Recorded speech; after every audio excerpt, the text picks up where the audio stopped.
Good morning. This is Bill from Out of Europa, Naples on another muggy, humid, hate-filled Florida Tuesday. I've got bugs in my ears. I've got them flying around. We've got the humidity. We've got birds chirping, which means they're around. Hopefully they don't come after me. The only saving grace is I'm here alone. There's nobody around to annoy me, which is a good thing. I mean, I know I'm getting older, and as I get older, I'm getting crabbier, and, you know, I haven't really hit 50 yet, so I can only imagine how much worse it's going to be. But the hell with it. I don't care, you know. I'm going to let my freak flag fly and just be who I am, and if that means I'm a crabby old bastard, then so be it. That is exactly what I plan to be. Never mind all that. I have this 2013 BMW 640i Cabriolet. With the 640, BMW finally got this 6 Series right, and I'll get into why in a minute. It was completely refreshed, the 6 Series, for 2012, so this is a year after the intro of that. They didn't really change much on it, a couple little minor bits and nothing. And it is a very, very attractive car. There's no question about that. I mean, it was probably one of the more attractive Bengal cars to begin with in its original incarnation, and this refresh certainly did bring out the best of it. In fact, they brought back the shark nose, which I quite like on the 6. You know, that goes back years and years and years, what they call the shark nose. You can see those upright kidney grills, the sort of way the angular lines come in on the hood. Very attractive xenon headlamp assemblies, nice little integrated fogs, just a very good looking front end. Now, not being a BMW guy, I do like this car. I like driving this car because it's a big grand touring roadster. It's not a roadster, it's got 4 seats, but it's a big grand touring convertible. You know, it's not meant to be particularly fast or particularly agile. It's almost, if you will, like a Bentley Continental GT Lite. You know, if you're a Bentley type of guy, but you want to save a few bucks, or, you know, maybe you're a Sebring type of guy, but you want to spend some real extra dough. And these things weren't cheap. You know, they were up over 80,000, even with the 6-cylinder, and that is how BMW finally got it right. As I've said for many, many years, I just don't think BMW builds a very good 8. You know, they want to, they really do want to, but I just don't think they do a great job of it. By the way, forget the camera looks a little weird today. I forgot to charge the damn camera, so I'm doing this on the iPhone. Hopefully it works out okay. But anyway, that's how they got it right. They put finally an inline 6-cylinder into this thing, which really has helped it out immeasurably, and I'll get into why as we go. This one is finished in a very nice white color outside, big twice pipes at the back. You'd think it had an 8 with those, but that's not that turbocharged 6 breathe. Very attractive rope LED tail lamp type things. You've got the flying buttress roof, very attractive. They resisted the urge to go with a folding hardtop on this car, and went instead with the folding soft top, which people seem to prefer. You can see the stubby little tail on it with the long swooping front end. That's sort of the hallmark of the grand touring class. You know, there really isn't that much out there that competes with this car. You could say the SL does to a certain extent, but that's a low-slung 2-seat roadster. You know, you could get into the Audi A5, that sort of thing, but this thing's a lot more expensive and a lot nicer in many ways. So this is almost in a standalone class before you start getting into cars in the triple digits. You see those big rotors up front, big calipers, really pulls this car down to a halt in a hurry. Nice big alloy wheels, lovely little chromy bits in the fenders that all look quite nice. Little chrome inserts in the door handles. There's a judicious use of aluminum in this car to lighten it up. And anyway, let's just go. I do like the way the trunk opens, where you put in that little guy. I think you can also get the camera. Yeah, when you put the camera on in reverse, that thing pops out of the emblem there, so that's kind of cool. Decent sized trunk by virtue of it having a folding soft top. If I push this guy up, I can reclaim the space that would normally hold the top, and you could fit all kinds of crap in there, anvils and toddlers and you know, whatever it is you need to throw in the trunk. Everything lovely in there, proper. You see the original mats, nice stuff, ready to go. Decent sized trunk for a convertible. I do love that little slit of a back window. Now we'll have a look under the hood.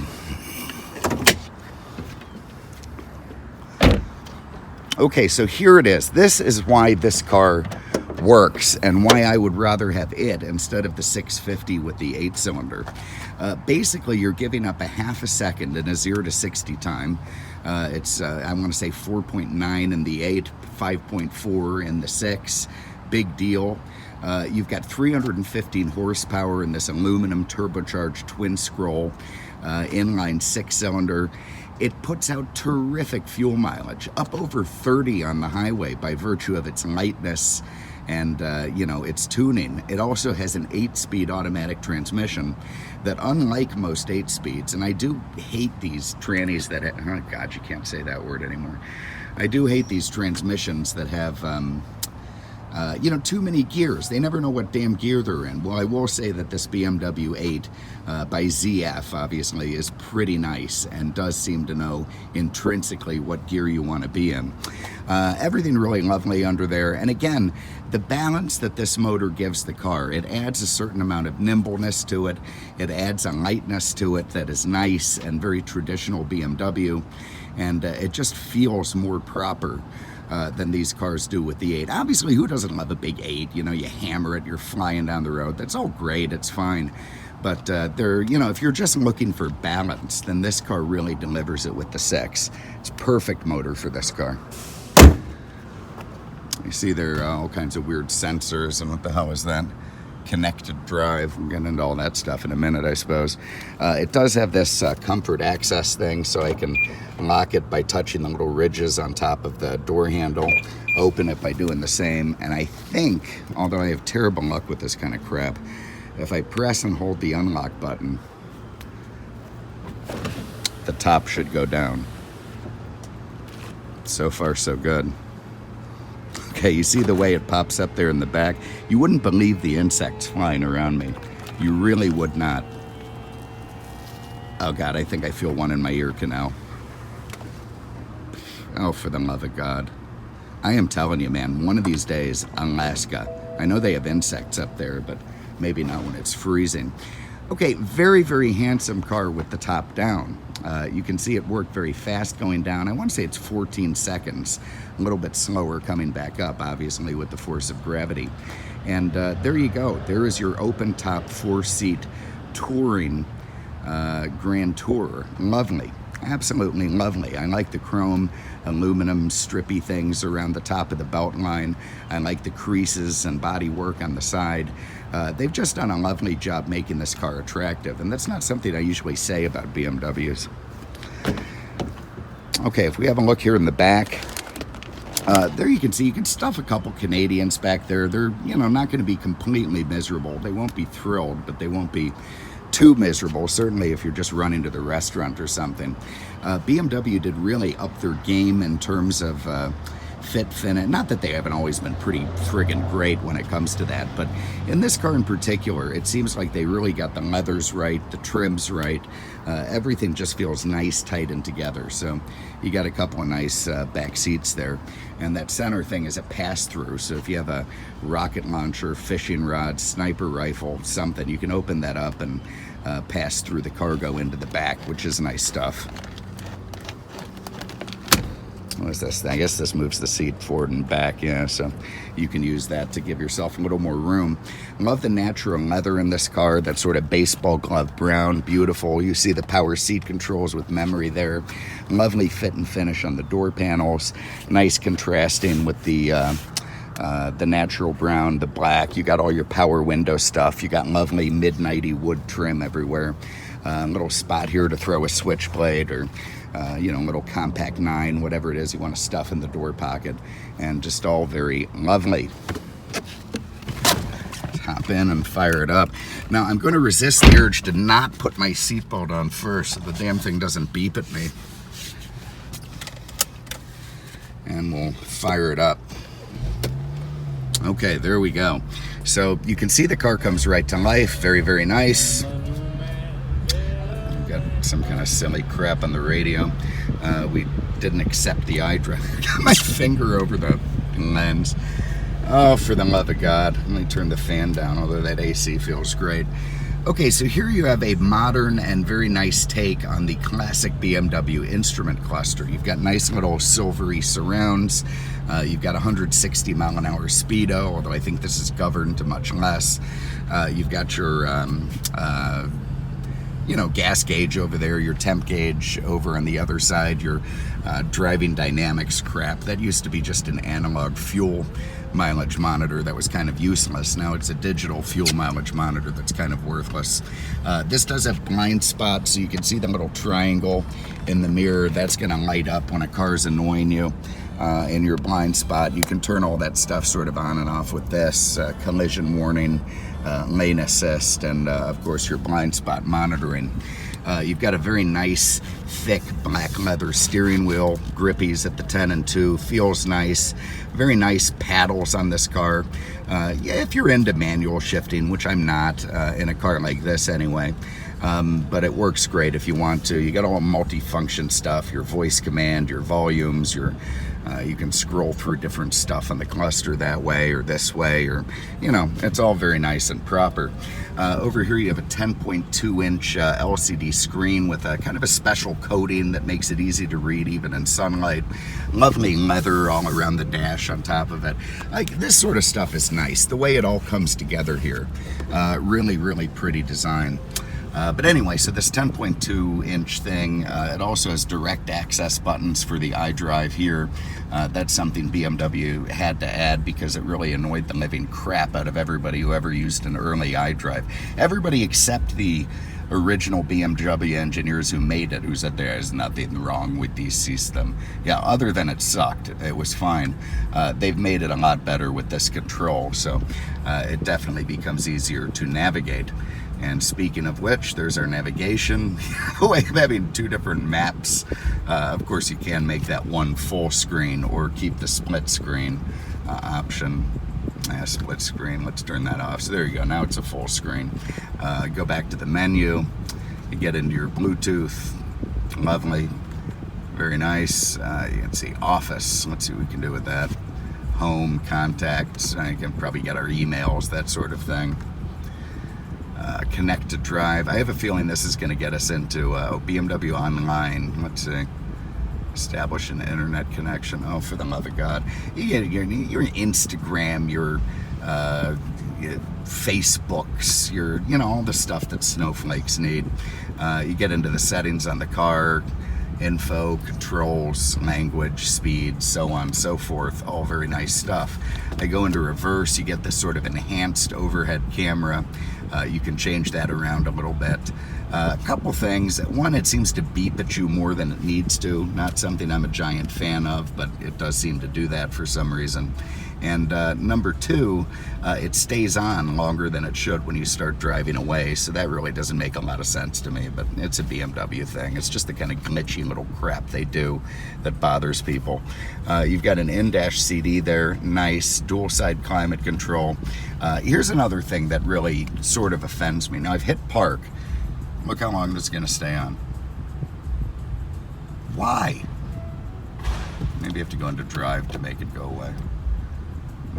No, it just stays on. Well, when we drive away, you'll see it's just really obnoxious. Maybe if I hit menu, there we go. The start-stop thing. Okay, so let's say you stop the car and you press that. Well, no, it's not off yet, is it? It's still on. You've still got the screen on. You've still got stuff going on. You actually have to hit it twice. Now the wheel goes up. Now it's done. And that's how it works in this car. Why? I don't know. I like a one-button thing, but BMW just didn't see it that way. Here you've got some cup holders that are nice and simple. They probably won't break. BMW's electric shifter for this 8-speed automatic. Not immediately intuitive, but you can get it as you go. Auto hold will hold the car at a parking light when you're stopped. Parking brake, obviously, nice. You got another little knotted ashtray thing. What's the point of it then? I mean, if it's not going to be an ashtray, if you have a thing that's not a lighter and a place where you can't put ashes, why not make this something else? Have it as a, I don't know, a button that would launch, grenades out the front or smoke out the back or something. Well, you need the 8-cylinder to get the smoke out the back. But anyway, it just seems silly to have this little ridiculous thing that's illuminated and does nothing. This runs the top, all very nice stuff. Here we can open up this, here we go. So we've got a button that opens up one side or the other. Why not one button that opens up both? I'm getting picky, but what the hell. If you look in there, there's your 12-volt USB auxiliary input, and that is a very nice spot for some sort of Colt revolver, maybe an Anaconda even, certainly a Python. Over there, you've got a glove box, nice, and everything lovely, so I'm sure I've forgotten stuff. The hell with it. HomeLink garage door openers and lighting.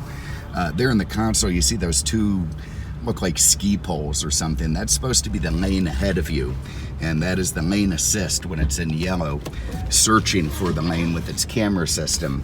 And when it finds the lane, it will turn green and let you know that it's operating. And if you start to drift outside the lane or don't use your signal, then it's gonna, vibrate at you and be kind of annoying.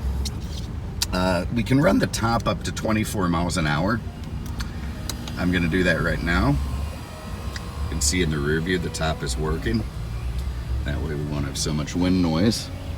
If I could do this while I was driving forward, I would, but obviously I can't film the top, run the button, and steer the car at the same time. Down goes the little top cover, down goes the back. That rear window that you see that just went up, that can also act as a windscreen, which is nice stuff. Okay, the driving is where BMW got this thing exactly correct. I mean, feel the peppiness of that. And this is as good an automatic transmission as I've ever felt, without getting into those DCT things that are maybe even a little bit too sporty. This is just the perfect automatic transmission. It shifts quick, but not too quick. It always seems to find the right gear, doesn't second guess the driver. You feel the instant torque out of that turbo. I mean, tell me you're going to miss the 8 too much with that. You're not. It's fine. It really gets up and moves. And it is just a lovely car to, flip around. The handling is fair. It's not, it's not there. It's vibrating at me. It hated that I didn't use the signal. It's all pissed off.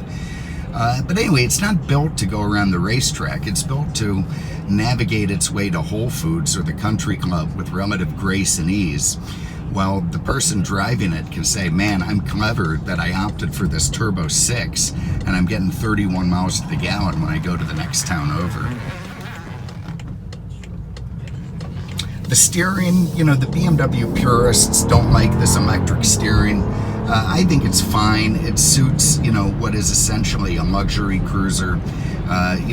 They want every car to be built for the racetrack, the BMW purist guys. And this one is not, and that offends them in terms of steering feel and feedback. This is much more of a boulevard ride. And I think that's just fine considering who the target market is for this car, which is essentially nice, retired guys looking to go to the golf course and, enjoy their affluence, or, trophy wives heading to, get their hair done somewhere. So anyway, there it is, 2013 BMW 640i Cabriolet, convertible, what have you. Turbocharged 6, fantastic vehicle, beautifully balanced, just lovely all around. This one, I don't know, what do we have, 34,000 miles, nice clean car, no issues at all, ready to go. You have an interest, give us a call, 239-298-8000, on the web at aenaples.com. Thank you so much for having a look. We appreciate it. We'll see you with the next one. Take care.